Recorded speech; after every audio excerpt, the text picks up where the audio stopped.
these are the things that we want to talk about today in regards to what's going on in applications. And by the way, Jamie, the way I have things set up right now, I won't be able to see if someone's in chat. So if I could ask you to let me know what folks are saying, that would be excellent all along the way. Thank you.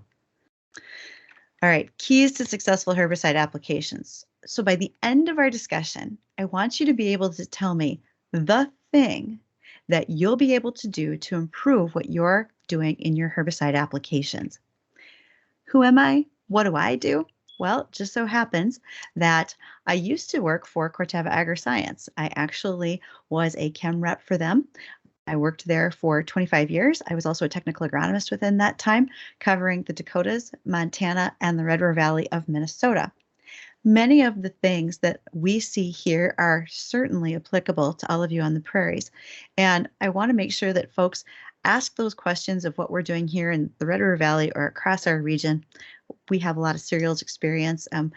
Also, I know that particularly right around Lethbridge, you have quite a bit of variety of crop, if you will, irrigation and so forth. And you're probably seeing some of the same problems that we have. As I said, I used to work for Corteva. I'm retired from there now. I'm now a partner in the Ag Mafia, and I have partnered up with 2 other agronomists. We do these types of presentations all the time. We are happy to answer questions as to what we are seeing in the field, what we are doing in the field, and more. I also have my own business called Lilac Lane Media, and I currently host a radio show every day. So I came from radio to here.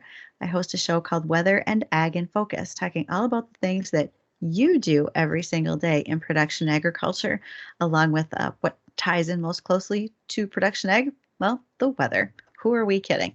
They go hand in hand, and everybody will stop what they are doing any time of the day to take care of what's going on with the weather. So let's ask some questions to start. And Jamie, I'd like to ask that people respond in the chat box for us. Close your eyes. Go back in time. What's changed in your weed control now versus what you did once upon a time?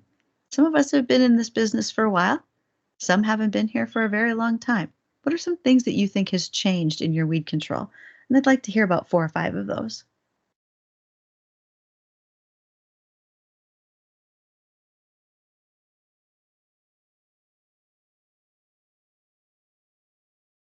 Hopefully we get some of them.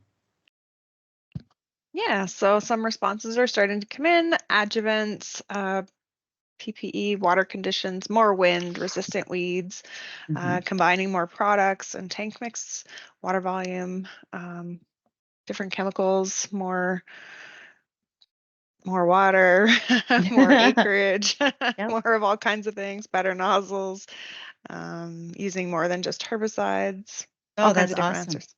I'm so excited to hear all of those changes and things that folks are thinking about. And here's why.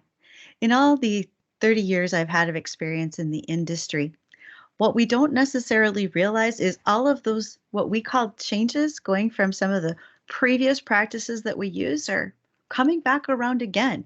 And there's very good reasons for that. I heard folks list things like chemistry, resistance, having to deal with more wind, and water volumes are having to be something that we manage now as well. The reason for that is this. I want you to take it from the perspective of an ag chem company. There are not a lot of new chemistries that are to come out. When someone tells me I'm hearing about a new herbicide, it's generally already an existing active ingredient that's being dressed up with another active ingredient that currently exists. We're not seeing many changes here. In fact, due to resistance, we're seeing far more of them disappear than we want to. And so don't be afraid to think back to some of those practices that served you well. Here's my example. The area in which I live and work, when I first started my career, Edge at the Floralin was used everywhere. Sunflowers, dry beans, soybeans, and more. And now we haven't seen as much of it used as of recent years, but it's making a comeback. Shifts in our weed spectrum, lack of new technology, and additional resistant weeds are causing some of those problems. So always make sure to think about what you did before. It might still be viable, whether or not you realize it. What are some things that are really going to make a difference in your weed control applications on a daily basis? Well, here's just a few that I'd like to talk about today. And I brought some great examples. So, if at any point in time, Jamie, if y'all can't see the props that I have that I'm holding up, don't be afraid to let me know because I'll want to make sure that I get those up and running for you.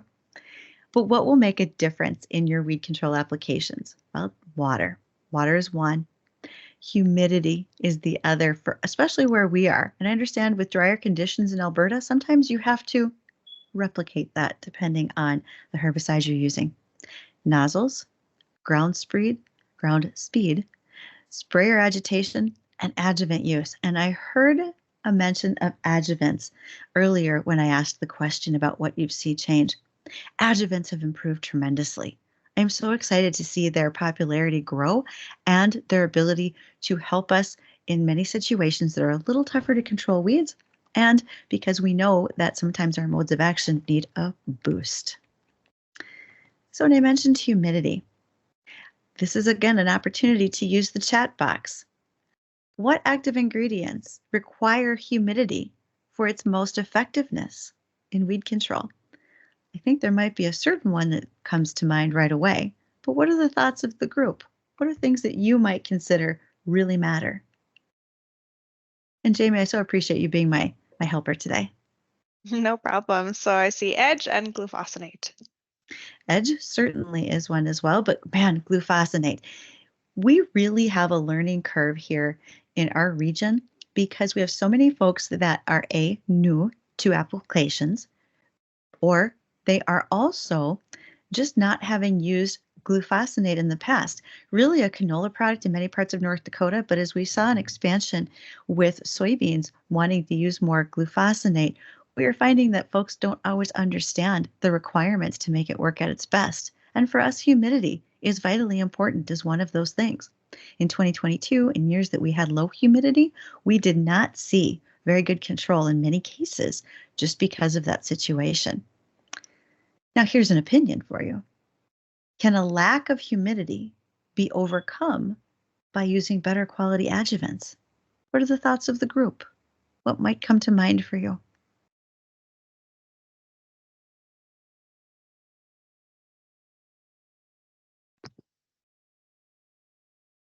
Some people are starting to say yes, Okay. partly. And Yes. and that's a fair statement. Um, Initially, when I asked that question, most folks say no, it can't. But reality is our adjuvants have become so good. The things that we can do in the field, and by following some other tips and tricks, as well as following good weather patterns, we know that humidity can in fact be duplicated in the field if need be. Nozzles and pressure. Let's start with the equipment phase, shall we? Having come from an area where it feels like everybody wants to make it a race to the finish when it's time to spray, we're not always good about watching what we have to do with nozzles and our pressures. Here's some examples. I come from a family farm. My brothers self-apply their product. And I asked one day about their new self-propelled case sprayer. Not new, but new to them. I said, "What do you have on that thing for nozzles?" And the response was, "The ones it came with." How many of your farmers would say the very same thing? Whatever it came with.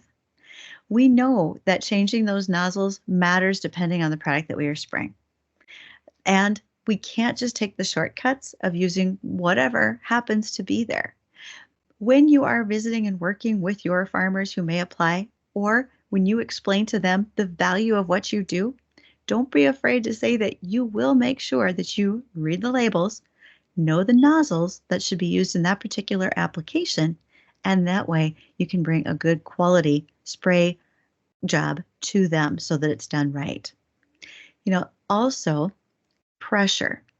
We find more and more often with some of the weed density, and we'll talk about what weed density looks like. When it comes to weed density, we know that we have to increase our pressures as well. Many times I hear folks say that, well, I had to get done. I had such a small window of opportunity to spray, or I had to get done. We were headed to the lake for the weekend. Okay, the reality is by not watching out for these simple things like nozzle and increasing our pressure. And by increasing, I will tell you that I like to see the pressures that are in the top, probably 70 to 80% of their range. I like to see those higher pressures in order to penetrate the canopy to get quick coverage on many of our crops. I understand that a lot of your area is no-till or minimum till, but depending on that crop canopy, sometimes you may find yourselves looking for more simple steps to increase your application methods for better spray jobs. Pressure can certainly be one of them. So keep nozzles and pressures in mind. Application speed, just slowing our ground speed. Every pesticide label gives us a range for ground speeds, etc. But we think more closely about wind speed than we do ground speed. Last summer, the Ag Mafia members and I were presenting to a group of farmers near Washburn, North Dakota. And when we talked about slowing down, the kid who had been spraying essentially in road gear dropped some F-bombs in the back because he said, how am I ever going to get anything done? But we also dug deep enough into his discussion to realize that some of his weed control problems were stemming from the fact that he wasn't getting enough product delivered to the plants. So the application speed can truly matter in what we're doing. Weed density. Now, I have some props. When you are out in the field and you have your weeds, yeah, these are beer cans. When you have weeds and they're nice and smoothly set out across the field, all uniform, that's not a problem. There's plenty of space to spray between each one, right? But when those weeds all compile with each other and get into one dense patch, now, just like the picture on the screen shows, you're going to have problems controlling each part of the weed. Two of the things that I deal with primarily here that are the biggest trouble are kochia and water hemp. I've watched in the last 2 years kochia plants that have been sprayed with a glyphosate or even some of our more prominent herbicides, such as maybe some group 4s, etc. And when you are doing that, when I see a corn leaf hanging over part of a kochia plant or one kochia plant hanging over the other, I see parts of that plant that aren't controlled. They don't die. And when they don't die, they come back with a vengeance and they continue to grow and often set seed. So weed density matters so much and right alongside of application speed when it comes to what we're doing in the field every day. And just a small reminder, we probably don't think about this often enough, especially when we're operating sprayers. But if we have machinery that has had time in the field, it's very possible that we're dragging weed seeds from one place to the other. And we could be doing that off of trucks. We can do that through combine equipment. We want to make sure to take the time to blow out that equipment when we know we have resistant weeds present. There's a lot of places, such as Australia, that are starting to look at using hammer mills on the back of combines in order to smash weeds because they're running out of ways to control it. If I sound like I'm doing a little bit of fear mongering about resistant weeds, I can tell you this, considering where I live, you don't want resistant kochia, which I understand you're already seeing some resistance to group 2s, 4, and 9. So are we. And water hemp is another. Water hemp in the United States looks at about a 7-way mode of action resistance. It's tough to kill. Am I saying you're going to get water hemp? Maybe not. But think about equipment trades that happen. And if those machines weren't cleaned out, it's so easy for one weed to move from a field to the next. Things that we don't want to see happen. So let's just be careful as we watch for that. One other thing that may happen, you guys have faced some drought up there in the past. We have too. And right now, major wildfires spread across Texas and the panhandle of Oklahoma. We know that a lot of hay and feedstuffs are being sent to other places. Sometimes little hitchhikers go along, and that could be some of those weed seeds. So if you have areas where there may have been some hay purchased from out of the region, or maybe some cattle were transported in and the manure was spread, be on the lookout. You may in fact see some weeds that you weren't expecting. Some of them may be resistant. Get a hold of those fast. Don't let those things get away from you. Now, as you can see me saying in the picture, size does matter. You should know I am not 7 feet tall. Nope, I'm just over 5 foot. That plant behind me, actually, by the time we got to the top of its seed head, was more like about 9.5 feet. That big water hemp back there, well, it was out of control on purpose. What we were trying to do is illustrate how out of hand we can see weeds in our region and how fast they can get there. Sometimes when you're in the field, you have things like your Alberta Blue Book, or, sorry for the rattling of my cans here, or what we use, like in North Dakota, is our North Dakota Weed Control Guide. And you'll have measurements down the side. Those are super helpful. If you have a reference material that you use all the time, think about doing that, about putting this type of a guide on there so that you can see, or you can help your farmers see what it looks like in the field to give them a perspective of when applications need to happen. So you got to decide how you're going to measure things. What does the herbicide label really say? So coming from Corteva and working with active ingredients with things like Philoxipure, pyroxylum, and more, we talked about specific inches of weed size. But you know what I've realized? They're probably too big. We need to be looking back at our weed control problems and getting them even smaller and earlier than possible. So when we're slowing down to go after them, we also have to think about what that size is and what matters. I use kochia a lot as an example because I think it's a mutual weed problem for many of us. What's the best timing for you to control kochia? Right here. This is a shot glass. This size or smaller. How often does that happen? I don't have to see all of you to give that you're giving some eye rolls or some chuckles because it's not very frequent. You know your kochia's there. Here it is at a shotgun glass size. But then it's time to get ready to go, and you've loaded the sprayer, and just practically overnight, that now grew to the size of this little Coca-Cola can. And when that happens, what if the wind comes up? Things have gotten even further out of control. Now it's the size of a 12-ounce can. On most herbicide labels, they say you should be spraying from 4 to 6 inches tall. This can is 5.5 inches tall. You can see that the difference between that and ideal size for a kochia plant of a shot glass widely ranges. It's important for us to make sure that we understand that when you get to this size, trying to be able to control that plant is even harder. Then, when the wind has been up for a while, it rained, we couldn't get things done in a timely fashion, that kochia went from the window of application on the label to right here. This much larger beer can. And when I get to the field and you tell me you sprayed it by what the label said and all the carcasses look like this, I'm going to know that that didn't happen. So size does matter so very much when it comes to our weed control. Getting out in a timely fashion. And y'all cover a lot of acres like we do. It's not so easy to get that done. But we'll talk in a moment about burn down and pre's and how that can help as well. And as I mentioned just before, be aware of drought effects, making sure that when you understand weeds can grow quickly if they get a little bit of rain following a drought of that, if you look at the year and you didn't get a lot of rain for a 2 or 3 week period, suddenly you did, that weed can take off really quickly and you weren't expecting it. And we also know that adjuvants will be vitally important when it comes to drought effect on weeds.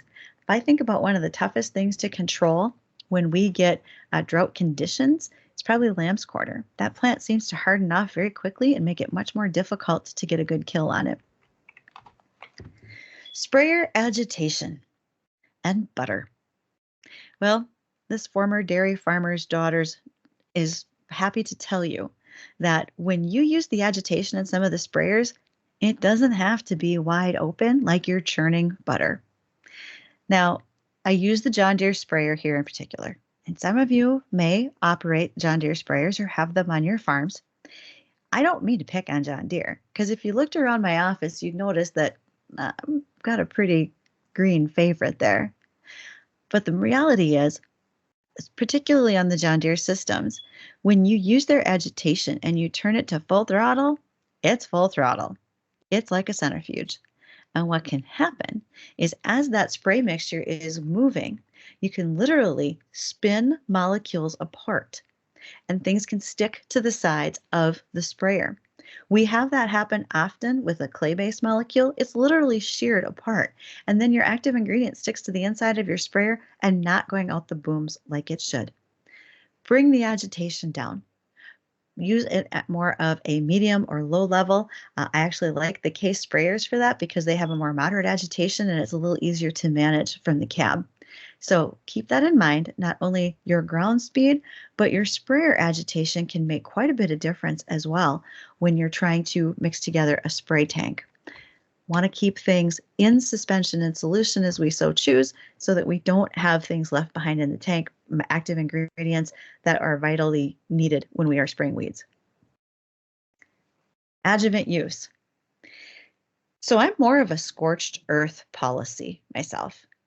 I understand that in the days when I first started in this industry, when we sprayed soybeans, we didn't have a problem burning the leaves off because we were doing it literally for white mold control. Now, folks are very afraid to see leaf burn and damage on their crop, and it can certainly vary by crop. Some take that better than others. But in the case of our resistant weed problems that are growing, literally and figuratively, we have to think about what we can use that will do a much better job at control. And using adjuvants like crop oils or methylated seed oils to help increase what's going on the plant to break through that waxy cuticle in order to get control is important. You know, the other thing that's changed that we didn't even talk about on that list earlier are varieties, our hybrids. They're so much better than what they used to be. They can withstand a little bit of abuse and they will rebound and still yield very well. So I don't get very worried about causing some burn in the fact that I know that the plants are going to come back. Oftentimes, depending on what weed I'm after, and I need to be fairly heavy duty, I'm definitely going to look at an oil.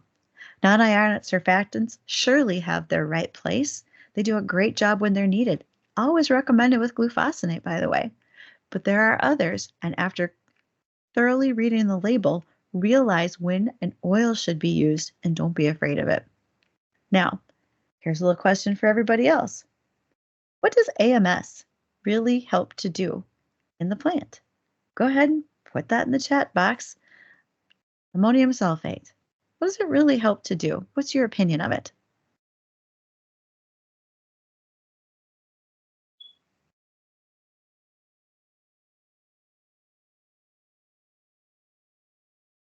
And I think when I was talking about glufosinate, I said non-ionic surfactant. I meant to say AMS, so I apologize. We want AMS added with our glufosinate.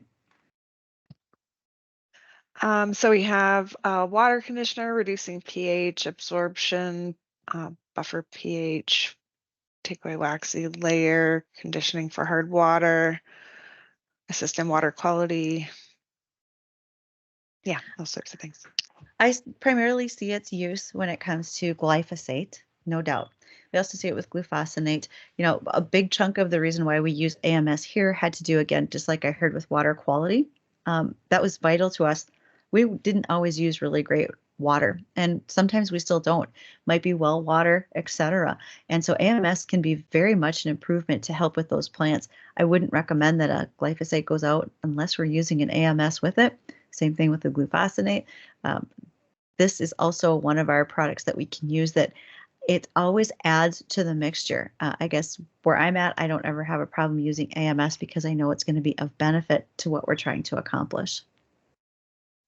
So water. Now, I've got some friends on Twitter or X or other social media platforms that talk about low water rates, and they're proud of them. But honestly, if you're looking to be fighting more problems with resistant weeds, water volume can make an impact. It makes all the difference for you. Right now, on a number of crops that I'm spraying, we're using easily 10 to 15 gallons of water. Many of you would be familiar with glufosinate going a 15 to 20 gallon route. Those are the reasons why are because, again, not everybody is spraying their kochia at the right size. And we know that water for coverage makes such a difference. Water can also help us have less leaf burn so we don't run into the problems that we might see with crop response. If you're using lower water volumes, or if your farmers are, you need to ask yourself, are you seeing less control than you did before? Perhaps using that water to get better coverage would be a key benefit to something that you could be doing in the field. And again, when we have that weed density, where all those weeds are snuggled up so close to each other and they're overlapping and you can't clearly spray each one, that water volume can make such a difference when you get to the field and get better control. If you don't have kochia, you're blessed. If you don't have water hemp, that's even better. But the day they both arrive, please keep these things in mind, or any of the other problems that you already have. So tank mixes. When I'm mixing in order, I want to make sure that, first of all, I have plenty of water for better solution. And I'm going to use the example of like in some of our legume crops. Okay, so let's think, oilseeds. So let's think like soybeans, canolas, etc. When we're doing that, we want to start with our sprayers half full of water, because putting products into solution, whether you're using the Wales method or apples, when you're putting products into solution, this gives the opportunity for our products to distribute throughout the water so that they spray out very nice and cleanly. Think of this as like how you mix a cake. If you're putting everything in one lump sum into your mixing bowl and turning on the mixer and just hoping it all mixes up well, you're going to have pockets of dry cake mix powder in there. You're going to have a little bit of egg that didn't break down and so forth. And it's not going to give you the result you want with a cake. It's the same thing with tank mixing orders. We got to put things in a reasonable order. Let's start with enough water in order for products to go well into solution. Now, when I talk about doing these tank mix orders and starting with that tank half full of water, one of the other things, this can always be dependent on which product I'm putting in first. I like to put my AMS in first, especially if we're using dry AMS to get that to go into solution. Okay, all those wettable powders should be going in first. And by the way, we're all familiar with Wales or apples. I had a farmer at a meeting one day tell me, I've always used the ABC method and it always worked for me. I said, really? What's the ABC method? He said, oh, I just put them all in alphabetical order and it's been fine.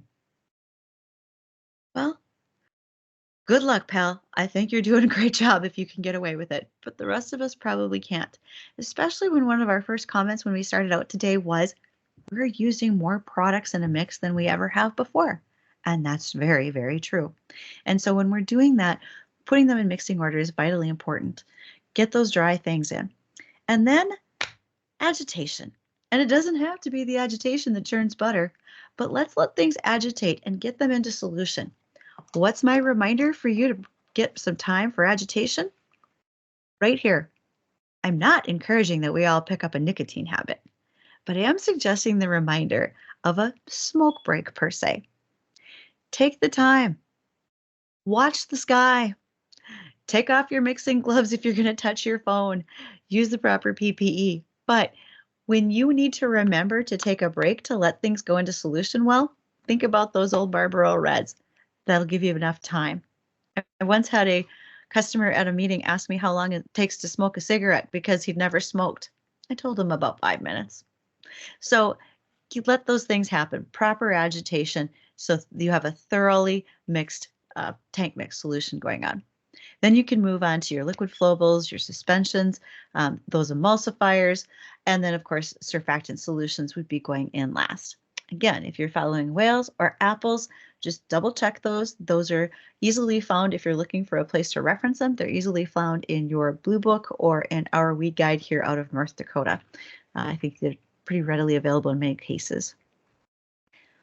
What happens when your tank mix order doesn't go well? What if things pretty much fall apart? You've likely all seen this. These are some examples that I've had over the years. Mostly these are in cereal herbicides. I've also seen them in soybeans. When I travel and I take my empty beer cans places, and then I also take this. And this is the sprayer out of a case sprayer. this is the filter out of a case sprayer. And in this filter, I'll show you what the filter looks like. Okay. This filter, it looks as though someone took sea salt, packed it in there, wet it down, and then let it dry out. This was the result of a completely wrong mixing order, high agitation, and low water volume. They only started out with about 150 gallons of water in the tank to begin with. And for carrier for water volume, at the time this was going to be spraying into soybeans, they were only using about 8 gallons of water. What was going into that spray tank? About 5 different active ingredients. So I want you to think about that. When you're mixing your spray tanks and you consider how much is going in there, if you're adding 5, 6, 7 active ingredients because you've got co-packs, etc., and all these little liquid fertilizers, adjuvants, whatnot, you could easily be getting up to 5, 6, 7 active ingredients, and you're only spraying in 8 or 10 gallons of water. That concentration is pretty heavy. And that's where you can see more of a problem with potential leaf burn and some of these things that you see on the screen. So if we can be cautious about those and try to avoid those problems, that would be great. Kochia. Well, this is a fine example of how kochia can be coming anybody's way on any given day. We see kochia rolling across the prairie here in the Dakotas on a regular basis. Some of our years are worse than others. Kochia certainly likes a drier condition. They don't mind it if it's not a heavy rainfall year. And when they're ready, you can see them leave their seed pattern all the way across the field as they roll and leave things behind. So for us, we find that kochia makes such a mess when it's going to be left unchecked. What are some of those strategies that we think about with kochia? Burn down, absolutely critical. I feel like most of you in Alberta and Saskatchewan probably ahead of us in doing your burn downs, especially if you're in no-till. But it's absolutely critical, particularly with kochia. We have to start with that clean field. Now we're looking to do more pre-emergence, and we want to start there because that diversity of modes of action. So getting our pre-emergence in, getting in a minimum of 2 modes of action in crop, if at all possible. Depends on what crop we're in, no doubt, what we might be spraying, but we're trying to look for different ways to do it. Timing really can be everything in making sure that we're hitting those kochia plants at the right time so we can control them before they get bigger and above the crop canopy. Water for weed density. We want to make sure that we're spraying water that we get good coverage. Again, I have a lot of things that are going out 10, 12, 15 gallons of water just to make sure that in those very dense patches, they're controlled. And speaking of those dense patches of weeds, there are times as consultants, we literally will tell a farmer, it's too late in the season, don't spray that. You're only inducing more potential for resistance, and or you are going to be leaving that patch behind because you don't want to run it through your combines. Running it through the combines and then spreading that weed seed into other places where it didn't previously exist is probably not your best plan of action. So look for the opportunities that may present themselves for better control by using more water in the beginning. Do your nozzles match your herbicide? Have you checked? What's in your tank mix? What might be the best plan for that nozzle? And then increasing your pressure. Pressure does make a difference as well in covering some of that weed density. Adjuvants are absolutely essential. If I'm going after a field that's got kochia in it, water, hemp, etc., I will make sure that I am using the high-powered adjuvants in order to be clear that I am there for a bit of vengeance. I don't want to leave any of them behind. And kochia is not a one-year battle. It is a multi-year war. But isn't that the case with most of our weeds that we're trying to control? It's not a one-time or a one-size-fits-all. We have to continue to do things time and time again in order to keep ahead of Mother Nature and her ever-changing practices. Now, will our tillage practices change because of kochia? It's actually a question that we're asking in a lot of areas right now. We're not entirely sure, but we do know that we have to change some of our practices or our crop rotation for better diversity to move around those modes of action so that we don't have our continued battles against kochia like we have been, or other resistant weeds. It's not our only one, we have several. So what's on our radar? What are things that we're thinking about here that may in fact affect you down the line? Buffer zones and label changes on federal pesticide labels regarding them. We are seeing more emphasis being made on a buffer zone. And when you do that, there's a couple of points to make. With buffer zones, if you haven't looked at the label yet, the variation amongst them is tremendous. Depending on what's going in your tank, including fungicides and insecticides, you can have buffers that go all the way from 15 feet to 310, and you have to pick the most restrictive one at all times. Now, if you're going to leave a buffer zone of 310 feet, especially if you are up against a stream or waterway of some sort, what are you going to do in that area? How are you going to manage potential weed problems in those buffer zones? It's a question that a lot of folks are having to ask themselves. We know that glufosinate right now is getting a lot of the spotlight. It's being used in a multitude of crops here, and we're really relying on it for things like kochia control. That worries me in the fact that if someone is skipping that burn down or that pre-emergence herbicide that we just talked about, if that's being left behind, how long is the longevity of our glufosinate? It's a concerning factor right now.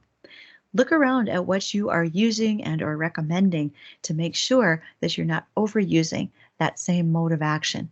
And then drill down even further to your sites of action, making sure that your sites of action are differentiated as well whenever possible within certain mode of action groups. I think I've told you enough. Kochia and water hemp, truly on my radar right here where I live. And again, I'm on the east half of North Dakota. Water hemp for us has a rapid adaptation, and it's rampant, to multiple modes of resistance. As I said, in Illinois, they're at about a 7-way resistance, working their way to 9. What will be left? Will someone be able to adapt and change to a different cropping system? Maybe, but in the meantime, they've got quite a mess on their hands.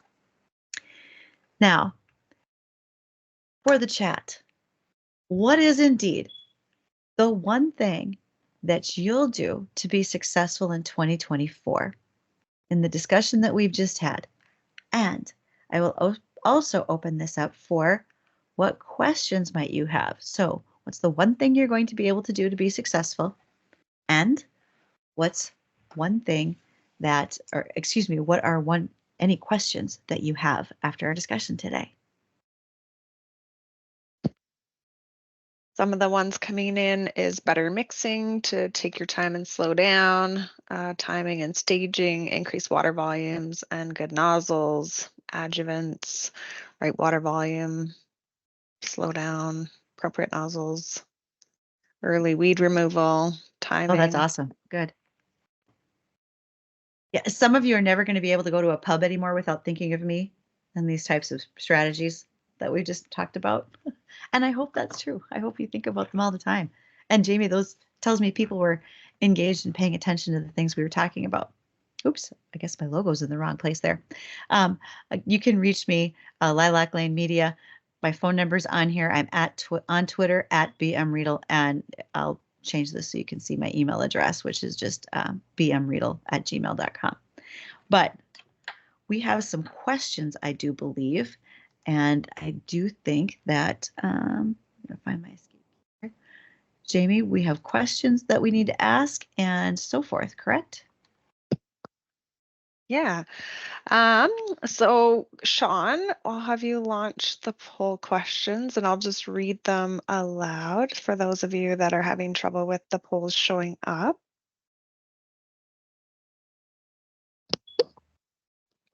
I do like the one response that said he's going to start smoking. I'm sorry, I've given you a new habit. Sorry, Darren. Funny. All right. So what's the best example to remember the size to control kochia? Coffee pot, beer can, shot glass, dinner plate.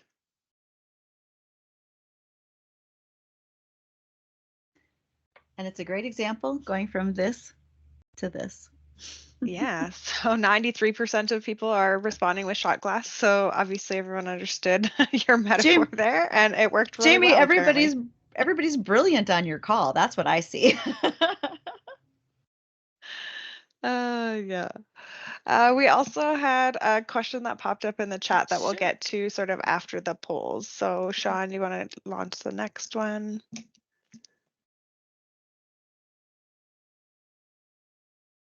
Okay, why a slow sprayer speed to save on tires, better fuel efficiency, slow down, I don't have time for that, for better coverage of the target plant. I do appreciate everybody playing along with my very terrible dad jokes. It's all good. So obviously 100% of people at this point are saying for better coverage of the target plant. And I did see Andrew's comment here, mix the wettable powder and water before you put it in the tank. That's a great point. If you can pre-slurry something and make sure it goes into solution even before you start moving it into the spray solution, that's awesome. I'm glad to see people doing those types of things. Okay, Sean, do we have another poll question? No, that was it.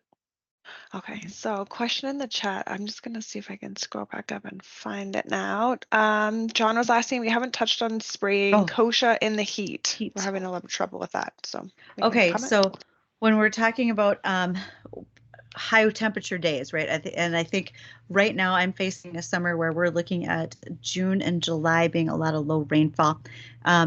So I probably have extra questions for John in regards to what crop and so forth. So I'm also going to put my email in the chat for folks. Things that we look at right now on those days, we are going full bore on our adjuvants. We are increasing our water. We are spraying at the cooler times, of course, if we can spray earlier in the morning when the plant is open. I actually like to see it later in the day because it gets a chance to respire at night, so it opens up and can take in more product. But we're trying to burn through that cuticle as much as we can. But John, if you want to talk more closely about that, I would be happy for you to send an email and see what we can do. Darren asked about night spraying. Yeah, I actually like that a little bit better because I know that plant's going to be open longer and we'll have the opportunity to do so. There's a couple products where we've got restrictions about sort of our timing for application. We can't spray at night, but generally speaking, I'm trying to get it in there whenever I possibly can and that plant's open to it. Anybody else have any additional questions? Feel free to raise your hand or type it in the chat. While we're sort of on that note, I will add the QR code for this session for any of you that are CCAs. Okay, there is a question. When using liquid fertilizer products, when is it best time to mix? Oh, liquid fertilizers going in. A lot of those. Okay, so this is where I'm at. I'm probably going to put those in a little bit earlier.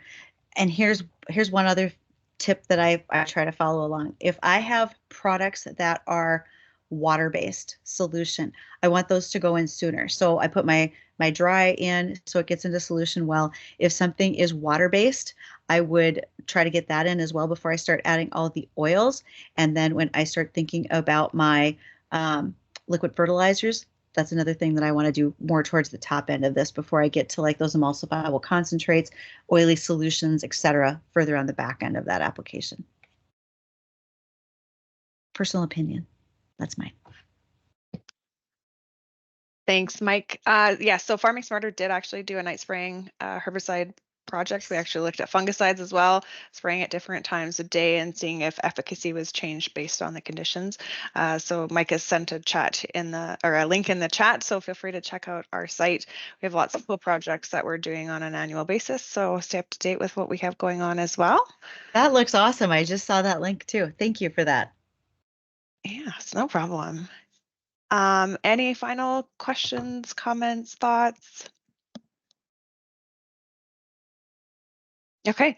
If you do, feel free to reach out and we'll be happy to try and find answers for you. I would like to give a big thank you to all of our speakers who helped us share their time, gave us some excellent topics and great things to think about and learn today. So I appreciate all of your time. Highly recommend checking out the benefits of subscriptions here at Farming Smarter if you plan on attending any more events this year. And for any of you that are interested in the digital learning subscription, we're happy to put the $199 fee for today into the cost of the subscription. So for $51, you can also attend our conference in December if you have any interest, and it has international speakers looking at agricultural issues, and it's usually a really great event.